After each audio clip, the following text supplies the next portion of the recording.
समाकलन का ये खतरनाक वाला सवाल अच्छे अच्छे लोगों का दिमाग हैंग कर देता है बेटा, ठीक है ना। क्लास 12th मैथ में देखो बेटा, ट्रिक वाला सवाल है, 5 मिनट का टाइम दो, 7.3 का ये क्वेश्चन है बेटा, जो है ध्यान दीजिए। कहने का मतलब ये है कि आपके दिमाग में होगा कि अरे सर जी, ये यदि मैं इसको पूरे को मानूंगा, क्या मानूंगा, टी मानूंगा, तो उसका करना होता है d/dx, मतलब अवकलन करना होता है। तो भैया कास का होगा साइन, क्या होगा, साइन होगा। लेकिन ये तो ससुरा कास है, टी कैसे कटेगा। तो बेटा ट्रिक वाला सवाल है, 1 + कास यक्स है, इसको ऐसे ही छोड़िए। अब बताइए, जो यहाँ पे लिखा है कास यक्स, यहाँ पे मैं बोल दूंगा 1 + कास यक्स, तो आप लगोगे रोने, ए सर जी यहाँ पे 1 कहाँ से कर दिए। बेटा टेंशन नहीं, यहाँ पर -1 भी कर दो, कोई दिक्कत। अरे बबुआ, यहाँ पर +1 किया गया, -1 किया गया है, आया बस समझ में, आया विजया। और बाबू देखो ये लग गया, डीएक्स लग गया। अब ये भैया विजया का सवाल है। अब विजया कहेगी सर जी आप सिखाए थे कि राम बाबू हैं, श्याम बाबू हैं, और घर में मैंगो जूस आ गया तो इनको भी पिलाएंगे, इनको भी पिलाएंगे ना बाबू। तो क्या होगा, देखो जब इनको जब पिलाएंगे तो ये पूरा का पूरा मसाला कट जाएगा, 1 आएगा, तो यहाँ पे होगा 1 dx हो जाएगा, 1 भाई dx हो जाएगा, ठीक है। और जब इनको पिलाएंगे तो माइनस बाहर आ गया, 1/1 + कास यक्स आ गया, dx आ गया। अब देखिए ये बोलेगा मैं तो रेडी हूं तैयार, मतलब 1 का क्या होगा बेटा, यक्स होगा ना।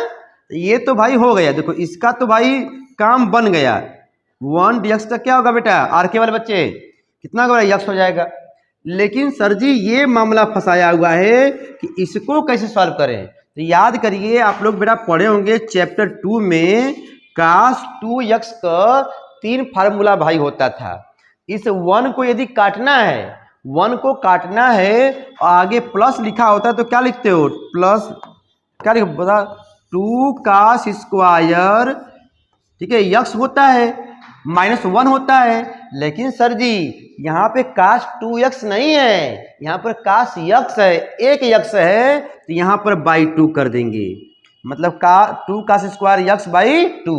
यदि यहाँ पे cos 2x होता है तो यहाँ पे लिखते 2 cos² x लिखते, 2 तो है तो 1 लिखते यक्स ना, लेकिन यहाँ पे मेरा यक्स है तो /2 कर देंगे, -1 कर देंगे। अब बच्चा मुस्कुरा के कहेगा सर जी देखिए लाइए चाकू लाइए तो ना दे बेटा, तो ये देखिए -1 + 1 कट गए बाबू। दे बेटा क्या आया, जरा ध्यान दीजिए बेटा। अब करोगे सर जी यहाँ पे यक्स तो ये तो आ चुका है, अब ये देखिए यहाँ पर आ गया 1/2 cos² x/2 आ गया, बाहर में dx लिख दो बेटा, इतना कहना बेटा हो जाएगा। अब देखिए 1/2 है तो भैया इनको पहले बाहर कर दीजिए।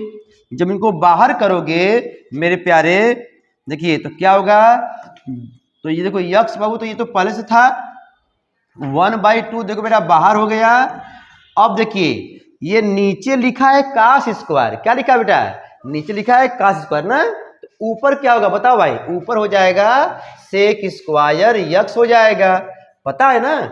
नीचे यदि कास है तो ऊपर क्या होता है, सेक, भूल गए, याद नहीं है, कास को उल्टा सेक, सेक को उल्टा कास, दे बेटा, तो sec² x/2 हो जाएगा बाबू, बाहर में dx हो जाएगा, ठीक है। अब देखिए यहाँ पर अब तुमको भाई समझना है, सर जी sec² x का इंटीग्रेशन समाकलन क्या होता है बेटा, tan x होता है। लेकिन मामला गया फर्स्ट कि सर जी हाई तो यहाँ पे /2 है, तो बबुआ रे इसको जब t जब मानोगे ना, वो t मानोगे ना बेटा, अब वो t मानते हो ना, देखिए बेटा तो t मानोगे तो यहाँ पे देखिए बेटा x/2 = बाबू जब t मानोगे, बोलो जी सारे बच्चे, अंकुश राजा, x का अवकलन क्या होगा, 1 हो जाएगा, अब /2 तो रहेगा ही, देखिए बेटा dt/dx हो जाएगा, और यहां से किसका मान निकालते हो, dx का मान निकालते हैं, 2 dt हो जाएगा। बाबू कुछ याद आया, तो बच्चा कहेगा सर जी sec² t हो जाएगा, यहाँ पर इसको क्या बोले हो, t बोलो बेटा हो, और dx का मान क्या होगा, 2 dt, 2 dt, बस बस बस, देख प्यारे, यहाँ कहेंगे सर जी 2 यहाँ है और 2 यहाँ है, खल्लास हो जाएगा बेटा। तुम्हारा कितना बेटा आया, यक्स माइनस क्या हो गया, सेक स्क्वायर टी टी। बस बस सर जी, अब तो काम हो ही गया, यक्स बेटा हो गया। बताओ रिया, सेक स्क्वायर टी लिखा है ना बेटा, सारे मैथ के बच्चे को नाम ले रहा है, तू कहेगी सर जी हमारा नाम नहीं लिए, तो बेटा हो जाएगा tan टी बेटा। सुप्रिया आ रहा जी, प्लस सी अंकुश राजा, सर जी सेक स्क्वायर का समाकलन इंटीग्रेशन क्या होता है, tan होता है, लेकिन सर जी लास्टवा में टी का मान हटाते हैं ना, क्या हो जाएगा, यक्स इक्वल टू बाबू हो जाएगा tan x by 2। Class 12th math by MK sir ji लगाना मेरे भाई मत भूलना, क्योंकि जी लगाओगे तभी चैनल सर्च में आएगा, क्योंकि चैनल का नाम में है MK sir G for genius वाला, पार्ले जी वाला जी, समझे बेटा ना। तो बेटा जो इसको बाबू मार लीजिए स्क्रीनशॉट, ठीक है ना। और बेटा जो आराम से लगाइएगा, ये 7.3 का क्वेश्चन नंबर भाई 9 है NCERT का, तो बेटा हाँ जी 7.3 का NCERT का क्वेश्चन नंबर बेटा 9 है। बेटा आप लोगों को स्टेप बाय स्टेप प्लेलिस्ट बना के रखा गया है, शुरुआत से। बेटा ये विजया का बाबू बच्ची पढ़ती है, बिहार से आई है, तो बेटा ना बाबू सवाल पूछिए, तो मैं कहा कि चलो ठीक है बेटा तुमको बता रहा हूँ तो और बच्चों को भी बता दूँ, ठीक है ना।